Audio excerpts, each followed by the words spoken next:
नमस्कार मित्रांनो, कधी कधी साधीशी गोष्ट देखील आपल्याला जीवनात खूप काही शिकवून जाते. तर आजची ही गोष्ट आपल्याला काय शिकवण देते हे बघण्यासाठी व्हिडिओ शेवटपर्यंत बघा आणि कुक्कूज मॉम या चॅनेलला लाईक, शेअर आणि सबस्क्राईब करा. सकाळची वेळ. बबडू बाथरूम मध्ये हात धुतो आणि नळ उघडाच ठेवतो. आई हे पाहते आणि त्याला समजावते, बबडू हे बघ, नळातून पाणी वाहत आहे. तू तर हात धुवून बाहेर आलास, नळ बंद करायला विसरलास का? अरे विसरलोच वाटतं. पण आई, थोडंसं पाणी गेलं तर काय फरक पडतो? बाळा हे बघ, जर प्रत्येकाने असा विचार केला तर कसं होईल? जर प्रत्येकाने असंच थोडं थोडं पाणी वाया घालवलं तर मोठ्या पाण्याचा साठा कमी होईल. नद्या, तळी आणि विहिरी कोरड्या पडतील.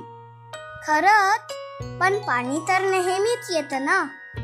हो, सध्या तरी पाणी येतंय. पण तुला माहिती आहे का, पुणे, मुंबई सारख्या मोठ्या शहरांमध्ये पाणी विकत घ्यावं लागतंय. जर आपण सतत पाणी वाया घालवलं तर एक दिवस पाणीच उरणार नाही. आणि तुला माहिती आहे का, काही गावं असे आहेत जिथे लोकांना प्यायचं पाणी मिळवण्यासाठी लांब चालत जावं लागतं. ओ, म्हणजेच आपण आत्तापासूनच पाण्याचा वापर जपून केला पाहिजे. हो, मग करायलाच पाहिजे. आपण स्वतःला चांगल्या सवयी लावल्या पाहिजे, जसे की नळ वापरल्यानंतर लगेच बंद करायचा, आंघोळीला पाणी बादलीत घ्यायचं आणि जे पाणी उरतं ते झाडांना द्यायचं.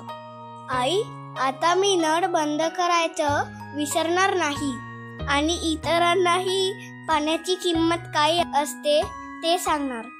शाबास, कारण पाण्याचा प्रत्येक थेंब महत्त्वाचा आहे.